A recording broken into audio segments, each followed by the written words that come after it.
We got news. In addition to just Shohei Ohtani signing with the Dodgers, we've got news on the structure of his salary, which includes deferring $680 million. The first guy we saw report this was Fabian Ardaya from The Athletic. Fabian, thanks very much for coming on. How are you, man?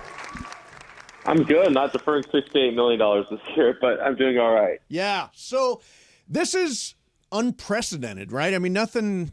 I would imagine that even reporting this, you thought, God, is this right? $68 million. Honestly, I thought he got hacked. Yeah, I was like, after the reporting that we've seen on Ohtani all weekend, that's a crazy like, report, Fabian. Tell us about what you reported. Yeah, I mean, it's absolutely unprecedented. I mean, Shohei Ohtani is about to sort of defer more in salary each year than any player has made in any individual season. So, like, it's obviously unprecedented. It's sort of the type of number that I had to kind of call someone back just to make sure I had the number right. I mean, it's obviously something that he sort of, in discussing with Dodgers, negotiating with Dodgers, from what I was told, he recommended structuring the contract in this way. So the Dodgers, in terms of luxury tax thresholds, cash flow, are still equipped to continue adding around him, not just this winter, but in future winters, especially when they already have long-term contracts in place with Mookie Betts and Freddie Freeman. I mean, when you get that first, did you basically, wait, are you sure it's not 6.8, not 68? Yeah. I mean, I just know as a reporter, when you get something like that, that's so hard to believe. You kind of, like, your hands are shaking when you're about to tweet it. And then you report it, and everybody, you heard me in the studio, Mace. Yeah. I saw your tweet and was like, whoa. Yeah, no, it's an unbelievable report. I think it speaks to, Fabian, the competitiveness of Shohei Ohtani, right? Yeah, I mean, that's sort of like the sort of just behind the slate. I think he wanted to be in a position where if he was going to sign for the team, especially the team for a decade, he wanted to be able to foresee that still getting more cracks at the apple, getting more chances to keep building. And where the Dodgers were, especially with Betts and Freeman under contract, both in the 30s, like there's still going to be windows and opportunities for them to keep adding. And obviously, if it was at $70 million a year, which is what the average annual value would be if he got paid out his whole contract, that would be a lot more difficult for even a team with the Dodgers resources to be able to pull off. So where are they now in acquiring other free agents? Like, if he lets them do this, if he allows them by structuring his contract to say he expects them to go get people. Yes, I mean they have a lot of needs. I think you sort of look at them signing Shohei Ohtani, like yes, like it obviously helps the Dodgers for next season, but they have a lot of pitching needs. They've lost a lot, so they're looking at. I mean, obviously they're still in the mix for Yoshinobu Yamamoto. He's meeting with teams this week, and he met with the Yankees today. They are a team that the Dodgers, they're as a player that the Dodgers are definitely interested in. They've been active in the trade market in discussions with the Rays for Tyler Glass now. With the White Sox for Dylan Cease. Those are two targets that definitely have emerged.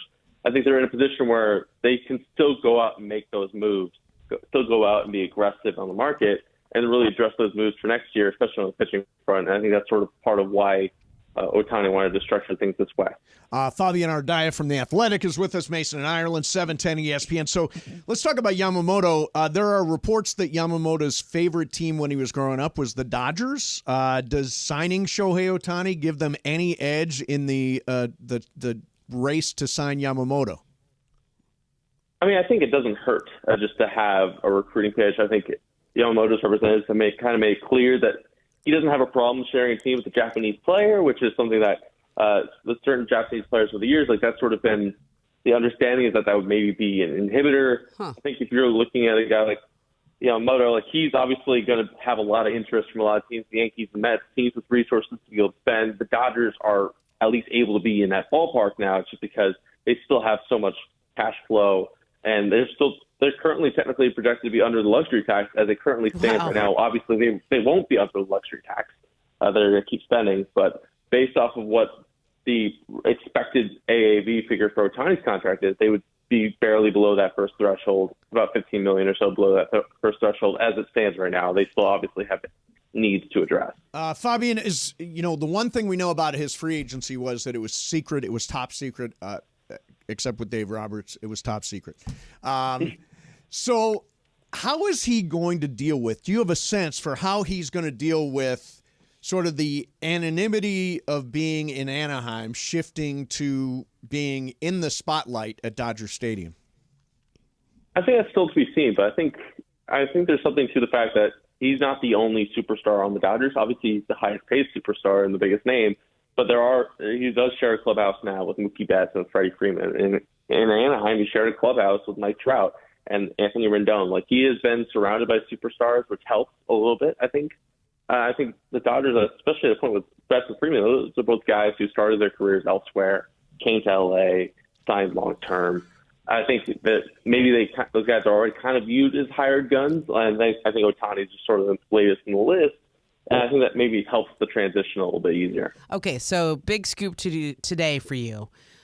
The only thing left, I think, to report on is the name of Ohtani's dog. Do you have any insight on that? I know Walker Buehler was offering some theories that maybe the dog's name is actually Dodger.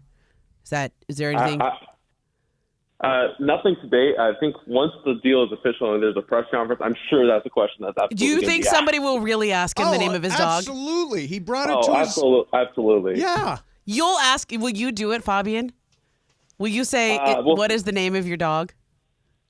We'll see. If it hasn't been asked by the other press conference, I'll make sure to get that. Really? Excellent. All right. I will. If you do that, I will have so much respect, and I will also be so scared for you. Yeah. Let's see what he answers. No, it'll be great. It'll be great. Hey, Fabian, thanks for the scoop, man. Congrats. All right. Thanks for having me.